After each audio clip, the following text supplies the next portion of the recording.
بسم اللہ الرحمن الرحیم۔ عزیز طلبہ، آج ہمارا لیکچر جس سبق کے بارے میں ہے اس سبق کا عنوان ہے نظریہ پاکستان، اور یہ آپ کا سبق نمبر 4 ہے۔ آئیے اس کے بارے میں پڑھنے سے پہلے ہم اس کے مصنف کے بارے میں چند ایک باتیں سنتے اور سیکھتے ہیں۔ اس سبق کے مصنف ہیں ڈاکٹر غلام مصطفیٰ خان، جو 1912 میں پیدا ہوئے اور 2005 میں وفات پائی۔ ان کے بارے میں چند ایک باتیں جو آپ نے بیٹا ذہن میں رکھنی ہیں اور امتحانی نقطہ نگاہ سے وہ اہم ہے، وہ یہ ہے کہ انہوں نے علی گڑھ یونیورسٹی سے LLB کیا، MA اردو اور MA فارسی کی ڈگریاں بھی لیں، اور انہیں PhD اردو میں کی۔ اور جو انہوں نے اہم بات آپ نے یاد رکھنی ہے وہ یہ کہ اردو کی خدمات کی بدولت انہیں بہت سارے انعامات و ایوارڈز بھی دیے گئے، جس میں سب سے بڑا ایوارڈ انہیں ستارہ امتیاز دیا گیا۔ اس کے بعد آپ نے یہ بات سیکنڈ پیراگراف میں دیکھیے، جو زیادہ اہم بات ہے وہ یہ ہے کہ انہوں نے جتنے بھی مضامین اور مقالہ جات لکھے ہیں وہ یا تو مذہب کے بارے میں ہیں، پاکستان کے بارے میں، ادب کے بارے میں، تصوف اور اخلاق کے بارے میں ہیں۔ ان کی جتنی بھی تحریریں ہیں وہ معرب و مفرس ہیں، مطلب کہنے کا یہ ہے کہ ان کی تحریروں میں عربی الفاظ اور فارسی الفاظ کا استعمال بہت زیادہ ہے۔ اور جو انہوں نے بہت ساری کتابیں بھی لکھی ہیں، اور کتابیں جو ہیں ان کی وہ عربی، فارسی، اردو، انگریزی میں انہوں نے تحریر کی ہیں، تو گویا کہ یہ چاروں زبانوں پر مکمل دسترس رکھتے تھے، علم کا بہت بڑا خزانہ تھے۔ آئیے بیٹا اب چلتے ہیں سبق کی جانب۔ اس سبق میں بیٹا مصنف نے پاکستان کے نظریے کی اہمیت کو اجاگر کیا ہے کہ نظریہ پاکستان کی کیا اہمیت ہے، پاکستان کو قائم کرنے میں، پاکستان کی بنیاد میں، اور پاکستان کو ہمیشہ قائم و دائم اگر ہم رکھنا چاہتے ہیں تو ہمیں نظریہ پاکستان کو یاد رکھنا ہوگا، اس پر عمل کرنا پڑے گا۔ تو اس تمام باتوں کو انہوں نے اس مضمون میں تحریر کیا ہے، اور سب سے بڑی بات جو انہوں نے اس مضمون میں تحریر کی ہے وہ یہ ہے کہ کس طرح سے نظریہ پاکستان اپنی حقیقت کی جانب بڑھا، ایک خواب نے کیسے حقیقت کی شکل اختیار کی، وہ کون سے لوگ تھے یا وہ کون سی تحریکیں تھیں جنہوں نے نظریہ پاکستان کو حقیقت میں ڈھالا۔ ان تمام باتوں کو انہوں نے بڑا اجمالاً، مختصراً لیکن جامع انداز میں اس مضمون میں تحریر کیا ہے۔ تو اصناف نثر کے اعتبار سے یہ سبق جو ہے ایک مضمون ہے جسے ہم تاریخی مضمون بھی کہہ سکتے ہیں۔ تو آئیے بیٹا پہلے پیراگراف میں دیکھتے ہیں کہ مصنف ہمیں کیا بتانا چاہتا ہے۔ بیٹا آپ کو یہ تو معلوم ہے کہ نثر کی خوبصورتی ہوتی ہے اس کے پیراگراف۔ نثر میں جس قدر خوبصورت پیراگراف بنائے جاتے ہیں اسی نسبت سے اس کی اہمیت بھی بڑھ جاتی ہے، اس کے اندر خوبصورتی بھی پیدا ہو جاتی ہے۔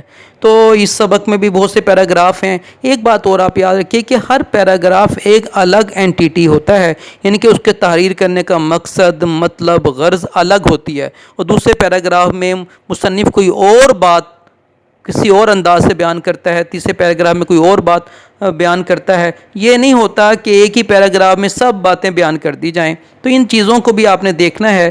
اور پیراگراف کی پہلی لائن بہت اہم ہوتی ہے، جس میں مصنف ہوتا ہے کوئی دعویٰ کرتا ہے، کوئی بات کرتا ہے، اور بعد میں اسی پیراگراف میں اس کو ثابت کرتا ہے مختلف واقعات کے ذریعے، مختلف باتوں کے ذریعے، کہ جو اس نے پہلی بات جو کی ہے پیراگراف کے شروع میں، جو پہلی لائن میں اس نے بیان کیا ہے وہ اس میں سچ کیا ہے، اس میں حقیقت کتنی ہے، یہ سب باتیں جو وہ بعد میں مثالوں کے ذریعے سے وہ ثابت کرتا ہے۔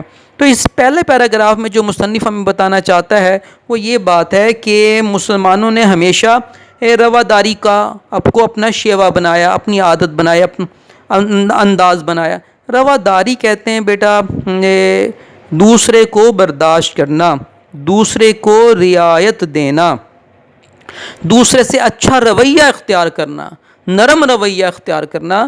تو ہمیشہ اسلام نے غیر مذاہب کے جو لوگ ہیں ان کے ساتھ اچھا رویہ اختیار کرنے کا حکم دیا، اور مسلمانوں نے ہمیشہ غیر مذاہب جو ان کے وطن میں، ان کے ملک میں جتنے بھی غیر مذہب کے جو لوگ رہتے تھے ہمیشہ مسلمانوں نے ان کے ساتھ اچھا سلوک کیا، اچھا برتاؤ کیا، انہیں ہمیشہ برداشت کیا، ان کے ساتھ کبھی برا سلوک نہیں کیا۔ لیکن بعض اوقات ایسا بھی ہوتا ہے کہ اگر بے جا رواداری اختیار کی جائے، حد سے زیادہ رعایت دی جائے، تو کفر و الحاد جو ہوتا ہے وہ مسلمانوں سے مقابلے کے لیے تل جاتا ہے۔ لیکن ایسے حالات میں پھر مسلمان جو ہوتے ہیں وہ ہمیشہ کفار کے مقابلے کے لیے ڈٹ جاتے ہیں، کھڑے ہو جاتے ہیں اور لڑنے کو تیار ہو جاتے ہیں، اپنی جانوں کے نذرانے دینے کو تیار ہو جاتے ہیں۔ یہ ایک بات تھی جو اس نے مصنف نے پہلی لائن میں کی۔ اب اس کو ثابت کرنے کے لیے وہ چند ایک واقعات پیش کرتا ہے۔ وہ کہتا ہے کہ جس طرح سے بادشاہ اکبر کے دور میں، بادشاہ اکبر آپ کو پتہ، آپ کو معلوم ہے کہ بر صغیر میں ظہیر الدین بابر جو تھا یہ خاندان مغلیہ کا بانی تھا، اور اس کا بیٹا تھا ہمایوں کا بیٹا تھا اکبر۔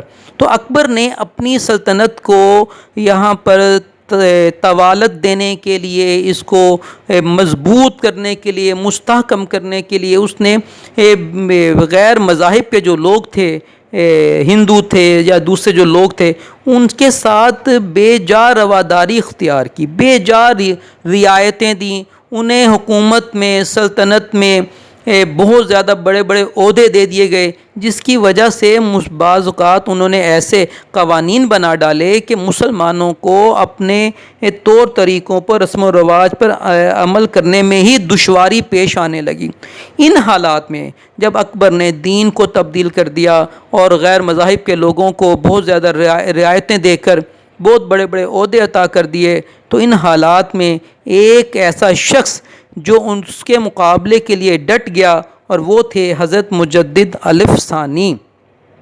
ان کا بیٹا اصل نام ہے شیخ احمد سرہندی، اور انہیں مجدد الف ثانی یہ ان کا لقب ہے بیٹا۔ مجدد کہتے ہیں تجدید کرنے والا، دین کو دوبارہ سے نیا کرنے والا، اور الفن کہتے ہیں 1000 کو عربی میں، اور ثانی کا مطلب ہوتا ہے دوسرا، تو معنی یہ بنے گا دوسرے 1000 سال کے مجدد، دوسرے 1000 سال کے مجدد تھے بیٹا۔ تو وہ ان کے مقابلے کے لیے ڈٹ گئے، انہوں نے اس کا مقابلہ کیا، کلمہ حق جو تھا لوگوں کے سامنے بیان کیا۔ اس کے پیش نظر پھر آپ کو سزا دی گئی، آپ کو سلاسل میں ڈال دیا گیا، قید کر دیا گیا۔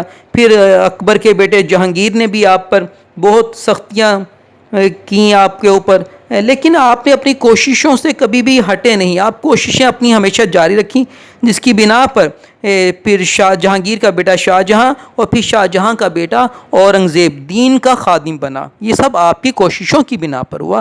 اور لیکن اورنگزیب کے بعد ہمیں کوئی ایسا بادشاہ نظر نہیں آتا جس نے مسلمانوں کی حکومت کو طاقت بخشی ہو، مستحکم کیا ہو۔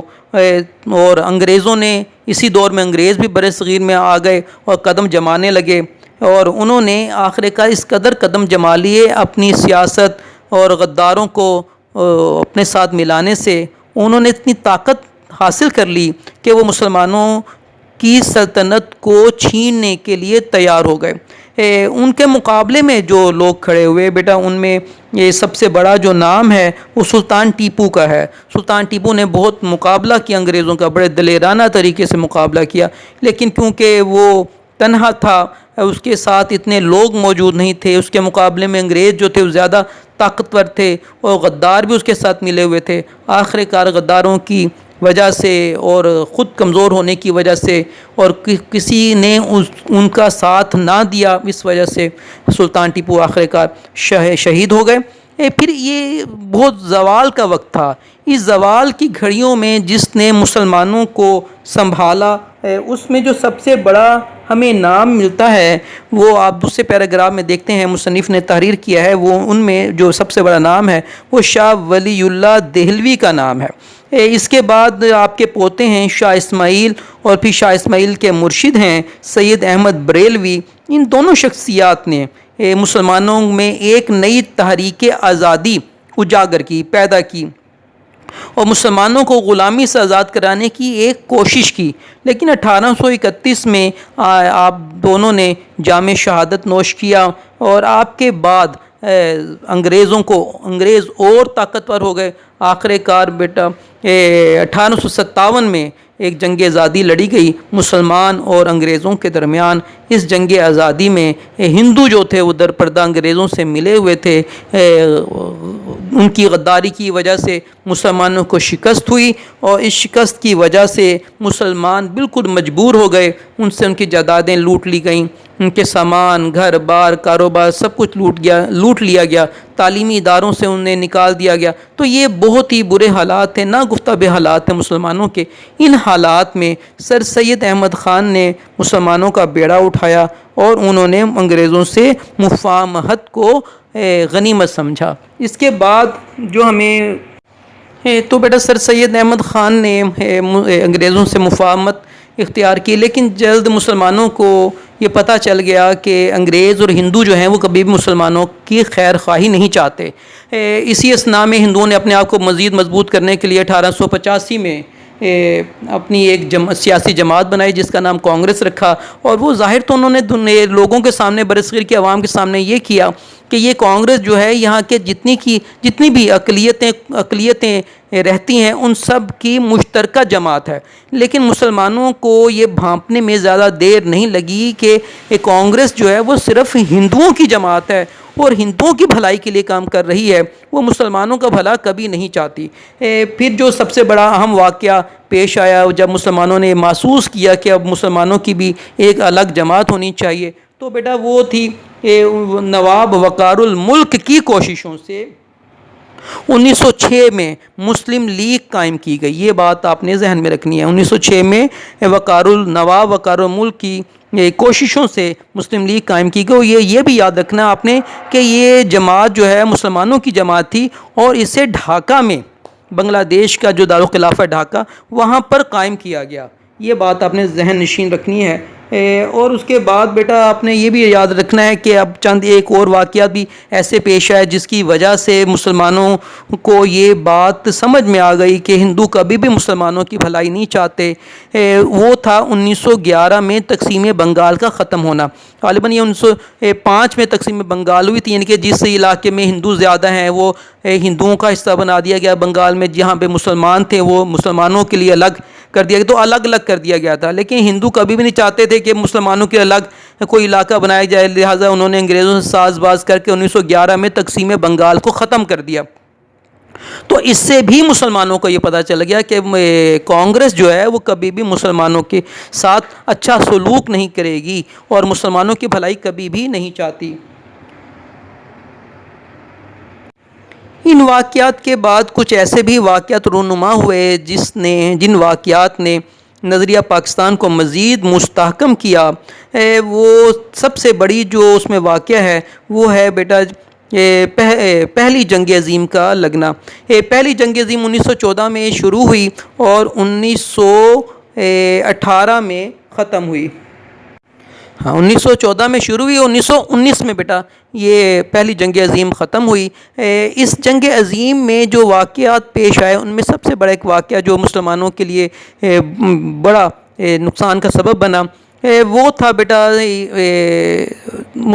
ترکی نے جرمنی کا ساتھ دیا، اور جرمنی اور انگلینڈ کی جنگ ہو رہی تھی۔ کیونکہ ترکی نے جرمنی کا ساتھ دیا تھا، اس وجہ سے انگریزوں نے کہا کہ سوچا کہ جب وہ جنگ جیت جائیں گے تو وہ ترکی کو ٹکڑے ٹکڑے کر دیں گے، وہ خلافت کو ختم کر دیں گے۔ اس وجہ سے مسلمانوں نے برصغیر کے مسلمانوں نے جب یہ محسوس کیا تو یہاں پر ایک تحریک چلائی گئی جس کا نام تھا تحریک خلافت۔ تو 1919 میں یہ تحریک خلافت یہاں پہ چلائی گئی، اور جس کے بانی جو تھے وہ تھے مولانا شوکت علی خان اور مولانا جوہر علی خان۔ تو ان کی کوششوں سے تحریک خلافت کافی کامیاب ہوئی۔ اس کے بعد دو تحریکیں ہندوؤں نے بھی بنائیں، دو تنظیمیں بنائیں، ایک کا نام شدھی تھا، دوسری کا نام سنگٹھن تھا۔ ایک تحریک شدھی تحریک کا کام تھا مسلمانوں کو ہندو بنانا، اور سنگٹھن کا کام تھا مسلمانوں کو قتل کرنا۔ اس کے بعد 1928 میں ایک نہرو رپورٹ شائع کی گئی جس کے جواب میں قائد اعظم نے 14 نکات پیش کیے 1929 میں۔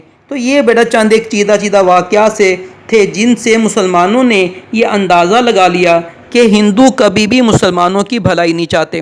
اگر برصغیر انگریزوں سے آزاد ہو بھی گیا تب بھی مسلمان ایک کمزور اقلیت کی طرح سے وجود میں رہیں گے، اور وہ ہمیشہ ہندوؤں کے ظلم سہتے رہیں گے اور اپنے دین و مذہب کے مطابق کبھی بھی عمل نہیں کر پائیں گے۔ اس بات کو علامہ اقبال نے بہت محسوس کیا، اور انہوں نے 1930 میں خطبہ الہ آباد پیش کیا، جس میں انہوں نے مسلمانوں کے لیے ایک الگ 1930 میں بیٹا خطبہ الہ آباد علامہ اقبال نے پیش کیا، جس میں مسلمانوں کے لیے الگ وطن کا مطالبہ کیا۔ اس کے بعد قائد اعظم محمد علی جناح جب مسلم لیگ کے صدر بنے تو انہوں نے باقاعدہ مسلمانوں کے لیے اس جو علامہ اقبال کا خواب تھا اس کو سچ کر دکھانے کے لیے انہوں نے عملی طور پر اقدامات کیے۔ تو سب سے پہلا جو قدم تھا وہ تھا بیٹا 23 مارچ 1940 میں لاہور کا اجلاس تھا، جہاں پر قرارداد پاکستان منظور ہوئی۔ تو ایک بہت بڑا قدم تھا۔ تو آپ نے دیکھا بیٹا کہ کس طرح سے مصنف نے سگنیفیکنٹلی یعنی درجہ بدرجہ ارتقائی منازل بتائی ہیں مختصراً کہ نظریہ پاکستان کیسے اپنی حقیقت کی جانب بڑھا۔ اب اگلے پیراگراف میں دیکھیے بیٹا، یہ پیراگراف بڑا اہم ہے، جس میں مصنف نے ہمیں قومیت کے بارے میں بتایا ہے، اور یہ امتحانی نقطہ نگاہ سے بھی بڑا اہم ہے پیراگراف، بورڈ میں تشریح کے لیے بھی آتا رہتا ہے، تو یہ آپ کو سمجھنا ہوگا بڑی توجہ سے بیٹا۔ تو مصنف کہتے ہیں کہ قومیت کی تشکیل دو بنیادوں پر ہے۔ ایک تو یہ ہے جو مغربی مفکرین نے جو نظریہ پیش کیا ہے، جو تعریف کی ہے ایک ان کی، اور دوسری جو ہے حضور نبی کریم صلی اللہ علیہ وآلہ وسلم نے قومیت کی تشکیل فرمائی، ایک وہ ہے۔ جو اہل مغرب کے مفکرین ہیں وہ یہ کہتے ہیں کہ قومیت جو ہے وہ یا تو خاندان سے بنتی ہے، نسل سے بنتی ہے، قوم یا قبائل سے بنتی ہے، زبان سے بنتی ہے، علاقے سے بنتی ہے۔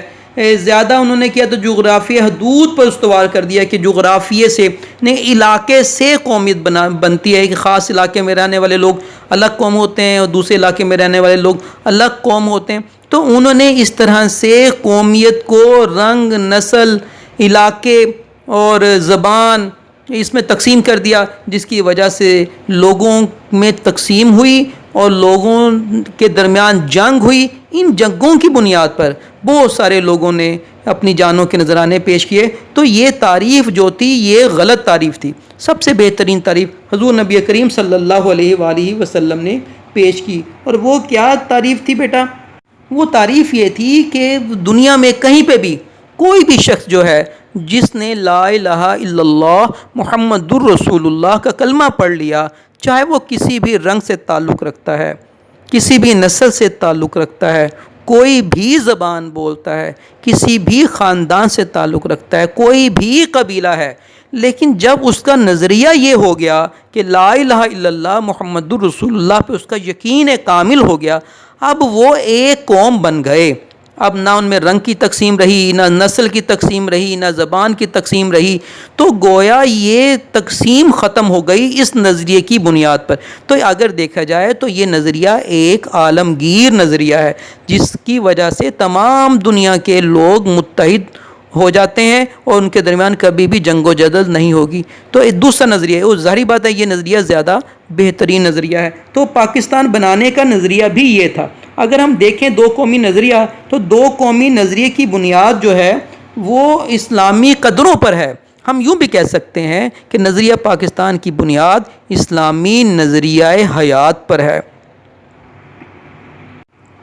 اب نیکسٹ پیج پر آ جائیں بیٹا، یہاں پہ آپ فرسٹ پیراگراف میں نے انڈرلائن کیا بھی ہوا، پاکستان کا مقصد مصنف بیان کرتے ہیں۔ تو پاکستان کا مقصد صرف ایک مملکت قائم کرنا نہیں تھا، حالانکہ اسلامی مملکتیں تو دنیا میں موجود تھیں اس وقت بھی، لیکن ہمیں ایک ایسی مملکت بنانا وجود چاہیے تھا کہ جہاں پر ہم اسلامی اصولوں کے مطابق زندگی بسر کر کر پوری دنیا کے سامنے ایک مثال قائم کر دیں کہ کس طرح سے ایک ملک جو ہے اسلامی زندگی پر، اسلامی اصولوں پر کس طرح سے قائم رہ سکتا ہے۔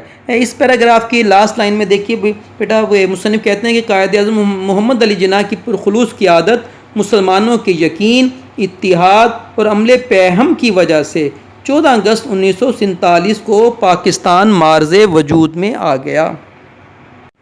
اس سبق کا بیٹا لاسٹ پیراگراف دیکھیے، لاسٹ پیراگراف میں مصنف کہتے ہیں کہ پاکستان کا مقصد جو تھا وہ ایک اسلامی اور فلاحی ریاست بنانا تھا، مملکت بنانا تھا۔ پھر وہ ہمیں ایک درس بھی دیتے ہیں، ایک نصیحت بھی کرتے ہیں کہ اب ہمارا مقصد یہ ہونا چاہیے، ہماری زندگی کا مقصد یہ ہونا چاہیے کہ ہم پاکستان کی ترقی کے لیے، پاکستان کے عروج کے لیے کام کریں، ذاتی مفادات کو پس پشت رکھ دیں، ذاتی مفادات کو اہمیت نہ دیں بلکہ اپنے ملک کی مفادات کو زیادہ اہمیت دیں، اپنے دین اور اپنے مذہب کو زیادہ اہمیت دیں، تاکہ قیامت کے روز حضور نبی کریم صلی اللہ علیہ وآلہ وسلم کے سامنے ہمیں شرمندہ نہ ہونا پڑے۔ ہمارے اندر جتنی بھی خامیاں ہیں یا جتنی بھی کوتاہیاں ہیں یا وہ باتیں جن کی وجہ سے ہم آپس میں منقسم ہو گئے ہیں، تقسیم ہو گئے ہیں، ٹوٹ گئے ہیں، بکھر گئے ہیں، ان سب کو ختم کر ہمیں متحد ہو جانا چاہیے۔ یہ لاسٹ لائن بڑی اہم ہے، مصنف نے بڑی اہم بات کی ہے۔ مصنف کہتے ہیں کہ اگر ہم نے نظریہ پاکستان کو پیش نظر رکھا اور اپنی سیرت اور کردار کو اس کے مطابق ڈھالنے کی کوشش کی تو دنیا کی دوسری قوموں میں بھی ہمیں امتیاز حاصل ہوگا اور ہم اسلامی اصولوں کی روشنی میں پاکستان کو توانا، مستحکم، شاندار اور پرعظمت بنانے میں پوری طرح کامیاب ہوں گے۔ تو یہ تبھی ہو سکتا ہے کہ اگر ہم نظریہ پاکستان پر گامزن رہیں، ہمیں اسلام کو مضبوطی سے تھامے رکھیں، اللہ کی رسی کو مضبوطی سے تھامے رکھیں۔ جب ہم ان اصولوں پر کاربند رہیں گے، نظریہ پاکستان کو ذہن میں رکھیں گے، اس پر عمل پیرا رہیں گے، تو پھر اللہ تعالیٰ ہمیں بھی ترقی دے گا اور پاکستان کو بھی ترقی دے گا۔ اور اگر ہم نے نظریہ پاکستان کو چھوڑ دیا اور غیر اقوام کے نقش قدم پر چل نکلے، اسلام کو چھوڑ دیا اور غیر مذاہب کے جو لوگ ہیں ان کے دستے راست بن گئے، ان کے نقش قدم پر چلنے لگے، تو ہماری ذات کو بھی نقصان ہوگا اور پاکستان کو بھی نقصان ہوگا۔ اس لیے ضروری ہے کہ ہم اسلامی اصولوں کو بھی ذہن میں رکھیں، اس پر عمل پیرا رہیں، نظریہ پاکستان کو ذہن میں رکھیں۔ یہی ایک بنیادی سوچ ہے جس کی وجہ سے ہم سب کو ترقی حاصل ہو سکتی ہے۔ آئیے بیٹا ابھی سبق کی ایکسرسائز کی طرف چلتے ہیں۔ بیٹا ایکسرسائز میں آ جائیے۔ ایکسرسائز کا پہلا سوال ہے، مسلمانوں کو اپنی دینی معاملات میں اپنی آزادی کب ختم ہوتی نظر آئی؟ تو یہ بیٹا میں نے انڈرلائن کر دیا ہے کہ بادشاہ اکبر کی بے جا رواداری اور ملکی سیاست میں ہندوؤں کے عمل دخل کی وجہ سے ملک میں کافرانہ طور طریقے اس قدر رائج ہو گئے تھے کہ مسلمانوں کی آزادی خود ان کے دینی معاملات میں بھی ختم ہو گئی تھی۔ تو بیٹا اس کے بعد دوسرا سوال دیکھیے کہ سلطان ٹیپو اپنی جد و جہد میں کیوں کامیاب نہ ہو سکا؟ تو یہ جواب بیٹا میں نے انڈرلائن کر دیا ہے کہ افغانستان، ترکی اور پھر فرانس کو بھی اپنے ساتھ شامل کرنے کی کوشش کی، لیکن ملک کے دوسرے سرداروں نے ساتھ نہیں دیا اور انہیں کامیابی حاصل نہیں ہو سکی۔ کہ اس کے بعد بیٹا تیسرا سوال دیکھیے کہ تحریک خلافت کیوں شروع کی گئی؟ تو میں نے انڈرلائن کر دیا ہے کہ خلافت کے تحفظ کے لیے مولانا محمد علی جوہر اور ان کے بڑے بھائی مولانا شوکت علی کی رہنمائی میں تحریک خلافت شروع کی گئی۔ جی بیٹا آگے اگلا سوال دیکھیے کہ علامہ اقبال نے مسلمانوں کے لیے الگ وطن کا مطالبہ کب اور کہاں کیا؟ تو آپ یہ میں نے انڈرلائن کر دیا ہے کہ 1930 میں مسلم لیگ کے الہ آباد والے جلسے میں علامہ اقبال نے مسلمانوں کے لیے علیحدہ وطن کا مطالبہ کیا۔ جی بیٹا اگلا سوال دیکھیے کہ اہل مغرب نے قومیت کی بنیاد کس پر رکھی ہے؟